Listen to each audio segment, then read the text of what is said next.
প্রথম চ্যাপ্টার পর্বতশ্রেণী পর্বতশৃঙ্গ। প্রথম প্রশ্নে যাই, পর্বতশ্রেণী বলতে কি বোঝো? উঁচু উঁচু পর্বতশৃঙ্গ যখন একে অপরের সাথে সংযুক্ত থাকে তখন তাকে পর্বতশ্রেণী বলে। পরবর্তী প্রশ্ন, উঁচু পর্বতশৃঙ্গগুলো সাদা হয় কেন? উঁচু পর্বতশৃঙ্গগুলো সাদা হয় কারণ তার উপর বরফ জমে থাকে।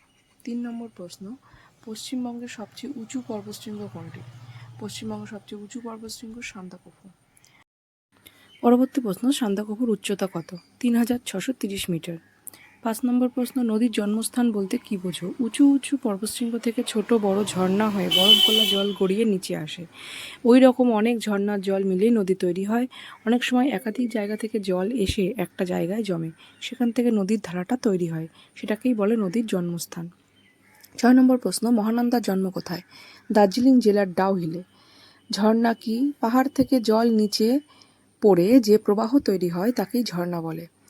8 নম্বর প্রশ্ন, পার্বত্য অঞ্চলের বন কেমন? পার্বত্য অঞ্চলে ঘন বন থাকে এবং সেখানে বিভিন্ন ধরনের গাছপালা আমরা জন্মাতে দেখি। চলো পরবর্তী প্রশ্নে যাওয়া যাক। 9 নম্বর প্রশ্ন, মহানন্দা নদীর জন্ম কোথায়? মহানন্দা নদীর জন্ম দার্জিলিং জেলার ডাউহিলে। জলদাপাড়ার জঙ্গলে কোন কোন বন্যপ্রাণী দেখা যায়? জলদাপাড়ার জঙ্গলে হাতি এবং বিখ্যাত একশৃঙ্গ গন্ডার দেখা যায়। 11 নম্বর প্রশ্ন, বক্সা অরণ্য বা উত্তরবঙ্গের জঙ্গলে আর কি কি পশু পাখিতে পাওয়া যায়? এখানে বাঘ, বক্সা ব্যাঘ্র প্রকল্পের, ভাল্লুক, হরিণ, অজগর, বাইসন, নানা রকম পাখি এবং রং বেরঙের প্রজাপতি দেখা যায়। এখানে একটি শকুন সংরক্ষণ কেন্দ্রও আছে। বক্সার দুর্গ কেন বিখ্যাত? বক্সার দুর্গ একসময় ভুটানের অধীনে ছিল। 1860-এর দশকে ব্রিটিশরা এটি দখল করে নেয়। ভারতের স্বাধীনতা সংগ্রামের সময় ব্রিটিশ সরকার বহু ভারতীয় বিপ্লবীকে এই দুর্গে বন্দি করে রাখত। 13 নম্বর প্রশ্ন, বক্সার অরণ্য দিয়ে কোন কোন দেশে যাওয়া যায়? এই জঙ্গলের একদিক দিয়ে ভুটান যাওয়ার রাস্তা আছে এবং অন্য দিক দিয়ে বাংলাদেশের রংপুরে যাওয়া যায়। 14 নম্বর প্রশ্ন, জয়ন্তী পাহাড় কোথায় অবস্থিত? জয়ন্তী পাহাড় জলপাইগুড়ি জেলার উত্তর দিকে পার্বত্য অঞ্চলে অবস্থিত। 15, উত্তরবঙ্গের বনাঞ্চলের মধ্যে দিয়ে কোন রেল লাইন চলে গেছে? উত্তরবঙ্গের বনাঞ্চলের মধ্যে দিয়ে আলিপুরদুয়ার থেকে শিলিগুড়িগামী রেল লাইন চলে গেছে। 15, পশ্চিমবঙ্গের উত্তরের রেলপথ কোথা থেকে কোথায় গিয়েছে?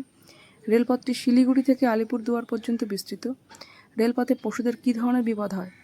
পশুরা চলাফেরা করার সময় মাঝে মাঝে রেলপথে কাটা পড়ে মারা যায়। বক্সার বাঘবনে কী কী ধরনের গাছ দেখা যায়? এই জঙ্গলে সেগুন, শাল, চিলৌনি, পানিসাজ, খয়ের, শিশু, গামার গাছ খুব বেশি পরিমাণে দেখা যায়। এই বনের আবহাওয়া পরিবেশ কেমন? এখানে খুব বৃষ্টি হয় এবং বছরের অনেকটা সময় স্যাঁতসেঁতে ভাব থাকে। বনের ঘনত্ব বেশি হওয়ায় সূর্যের আলো বিশেষ ঢোকে না। 19 নম্বর প্রশ্ন, গরুমারা বন কোথায় অবস্থিত? গরুমারা বন জলপাইগুড়িতে অবস্থিত। 20, গরুমারা বনে কী কী বন্য জন্তু দেখা যায়? গরুমারা বনে একশৃঙ্গ গন্ডার, চিতাবাঘ, ভাল্লুক, হাতি এবং বাইসন দেখা যায়। এছাড়াও অনেক ছোট ছোট পশুও সেখানে আছে। পরবর্তী চ্যাপ্টার, উত্তরবঙ্গের নানা জায়গা। প্রথম প্রশ্ন, মালদা কিসের জন্য বিখ্যাত? মালদা ফজলি আমের জন্য বিখ্যাত। মালদা জেলার কোন দিকটি বেশ নিচু এবং সেখানে কি হয়? মালদা জেলার দক্ষিণ পশ্চিম অংশটি বেশি নিচু। এই নিচু এলাকায় হওয়ার কারণে এখানে প্রায়ই বন্যা হয়। কালিন্দী নদীর পূর্ব এবং পশ্চিম তীরের ভূপ্রকৃতি কেমন? কালিন্দী নদীর পূর্ব এবং পশ্চিমের অংশটি, পূর্ব দিকের অংশটি কিছুটা উঁচু এবং অনুর্বর এবং শক্ত মাটির, অন্যদিকে পশ্চিম অংশটি অত্যন্ত উর্বর। 4 নম্বর প্রশ্ন, মহানন্দা নদী মালদা জেলাকে কয়টি ভাগে ভাগ করেছে? মহানন্দা নদী মালদা জেলাকে প্রায় 2 ভাগে ভাগ করেছে। 5 নম্বর প্রশ্ন, মালদা জেলার মহানন্দার পূর্ব এবং পশ্চিম তীরের ভূপ্রকৃতি কেমন? মহানন্দার পূর্ব দিকের জমি শক্ত এবং অনুর্বর, এর উচ্চতা প্রায় 40 থেকে 50 মিটার, আর পশ্চিম দিকের জমি অত্যন্ত উর্বর, উচ্চতা 15 থেকে 20 মিটার। 6 নম্বর প্রশ্ন, দক্ষিণ দিনাজপুরের ভূপ্রকৃতি মালদা জেলার কোন অংশের মতো? দক্ষিণ দিনাজপুরের ভূপ্রকৃতি মালদা জেলার পূর্ব অংশের মতো, অর্থাৎ মহানন্দার পূর্ব তীরের মতো উঁচু এবং কিছুটা অনুর্বর। 7 নম্বর প্রশ্ন, মালদার জঙ্গলগুলোতে সাধারণত কী কী গাছ দেখা যায়? শিমুল, নিম, তেঁতুল, জাম, বাবলা ও বাঁশ গাছ দেখা যায়। এছাড়াও এখানে প্রচুর আমবাগান রয়েছে। 8, কুলিক পাখিরালয় কোথায় অবস্থিত? রায়গঞ্জের কুলিক নদীর তীরে কুলিক পাখিরালয় অবস্থিত।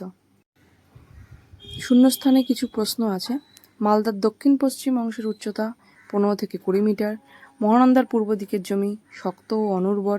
রায়গঞ্জ কুলিক নদীর তীরে অবস্থিত। দক্ষিণ দিনাজপুরের উত্তর অংশের উচ্চতা প্রায় 40 থেকে 50 মিটার। আজকে এই পর্যন্তই থাক। পরবর্তী চ্যাপ্টার নিয়ে খুব তাড়াতাড়ি আবার তোমাদের সাথে দেখা হবে। ভালো লাগলে যদি আমার ভিডিওর মাধ্যমে তোমাদের হেল্প হয়, অবশ্যই চ্যানেলটিকে সাবস্ক্রাইব করে পাশে থেকো। ধন্যবাদ।